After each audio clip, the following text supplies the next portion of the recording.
Good morning, everybody. Welcome to the December update for the house that the students built.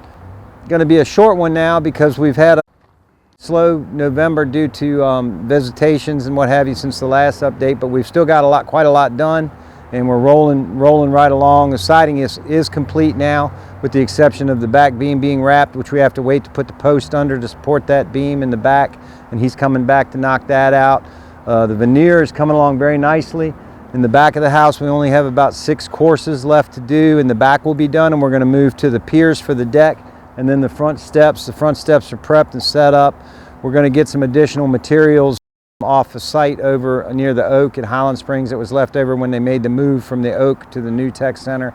That was donated by Masonomics, I believe, and we used a lot of that material already here in the down below where the steps are going to be and in around the base of the foundation, but there's still some more that needs to be removed from site, and we'll make good use of it. And what we don't use here, we can make good use of over on House 21. So that has actually saved us quite a bit of money on masonry materials.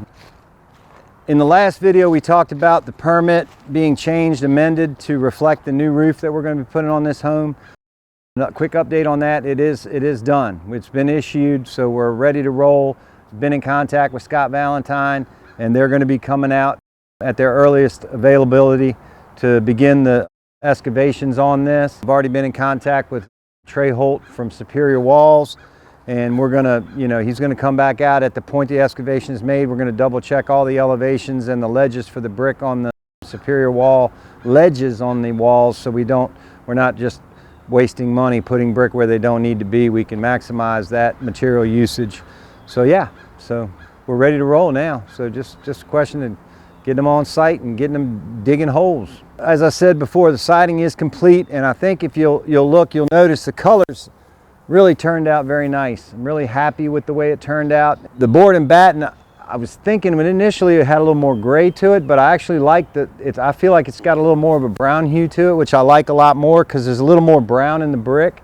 And then the sanded brick have that light sand coating on them, and that really goes well with the Monterey sand, which is what the name of the color for the clapboard siding is. So the three kind of really draw each other in. I think it looks really nice. Got a lot of compliments from the neighbors on that. Really happy with the way it turned out.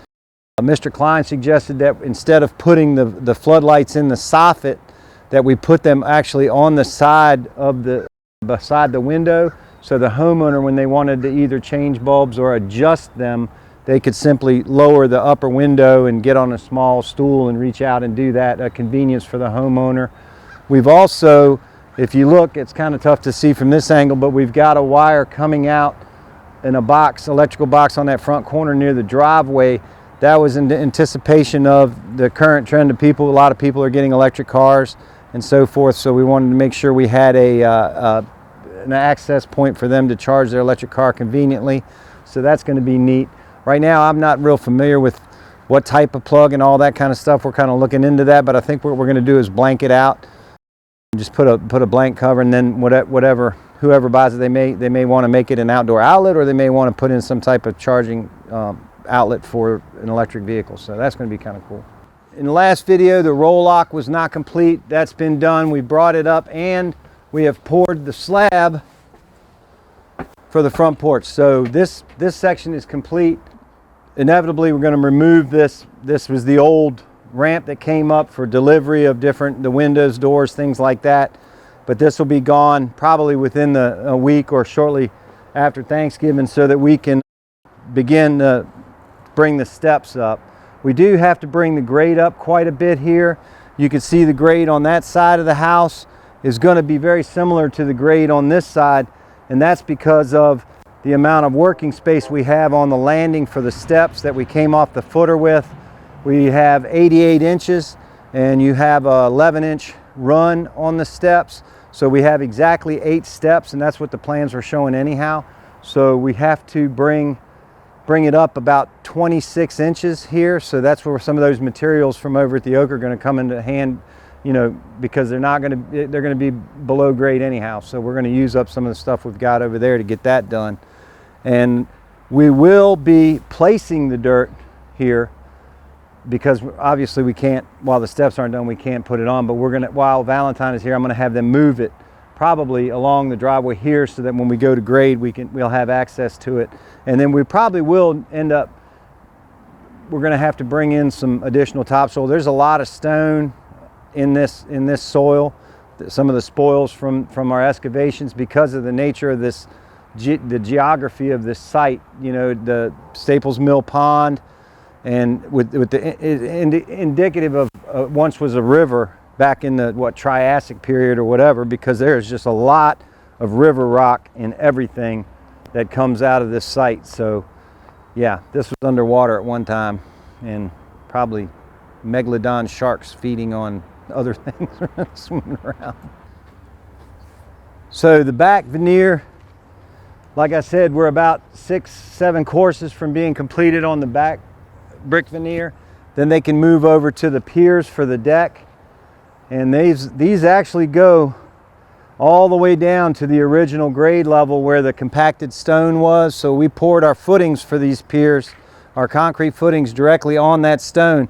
That stone was the level of the entire excavation all the way around, and that's where the superior walls are sitting on. So you can see how much fill has been added here, close to, you know, looks like about 5 feet of fill on this side. So when they finish this, they can move right over here. They'll already be set up, and the materials are here. They can finish these piers, then we'll move around to the steps. We're going to put a outdoor ceiling fan, so that's going to be a nice little area if they want to have an electric smoker, or this would be a nice place for the grill out here away from the house. So maybe they could bring a TV out, cook out, grill out, watch a game, whatever. We're in the basement once again. The panel is probably 90% complete for the rough-in inspection, which we will be calling in on Monday, November 25th.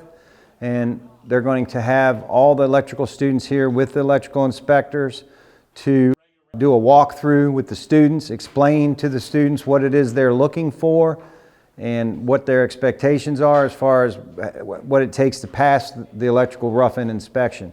And I think that we're not going to have any problems because everything looks fantastic. The carpentry was able to come out the other day and get a little work in. They did some lateral bracing on the superior walls. In speaking with Trey Holt from Superior Walls, he believed it was not necessary based on the specifications they provided us, but I decided that we were going to do it anyhow because it just, you know, gives us that extra vote of confidence that we're not going to have any lateral pressure from the fill on the outside on those walls.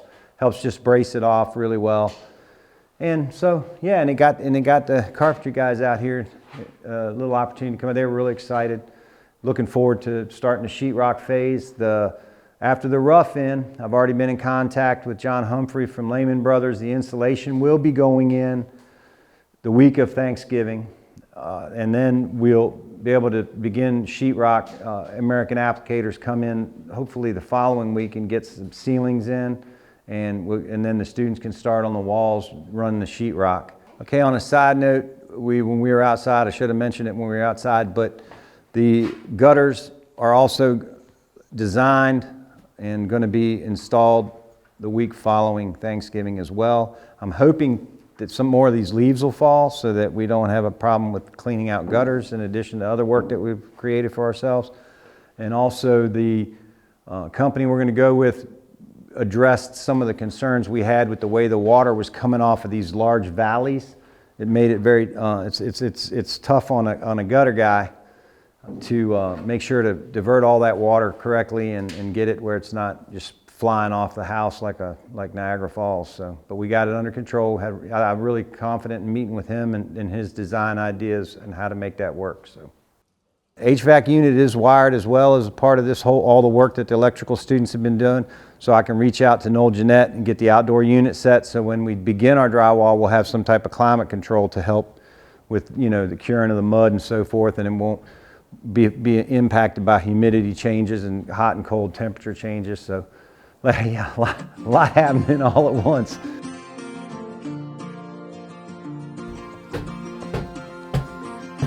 Good afternoon. Welcome back. to a new year, 2025. Happy New Year to everybody. Things are rolling along really well out here at the house. As you can see, we've got the installation has been done, and we've had drywall going on since just prior to winter break, and we're almost home. All the back bedrooms are done, the hall is done, the 2 baths are done. We've just got a couple pieces here in the hall to finish out, and then the great room, dining room, and kitchen to finish, and that'll be it. And then we'll be finishing. The cabinets are on order. The kitchen cabinets have been ordered. And I've been speaking with one of our former students about the flooring, and he's given me a price on that, and really happy about that, and he's willing to work with our students. So again, you know, full circle, bringing back a former student to help teach the kids how to do the flooring in here. So that's going to be really fun. We've got the foundation dug and ready to go next door at 3106. Right now it looks like we're waiting on a little good weather to be able to get those walls in. But I've also got to get a deposit to them and get the new representative. They did have a change of hands, which was unexpected. I was dealing with someone else prior to winter break, and for personal reasons or whatever, unbeknownst to me, they now have another person that's been flipped over to our account. So we're dealing with that. Yeah, one thing that stays the same is everything changes. So, like I said earlier, the bedrooms are done. We're moving out into the living room, great room area. We're looking really good. We got good news to share, and hopefully more good news coming very soon. So that concludes this edition. As always, feel free to reach out to me anytime, 804-929-6329. Give me a call if you have questions or concerns. And again, Happy New Year.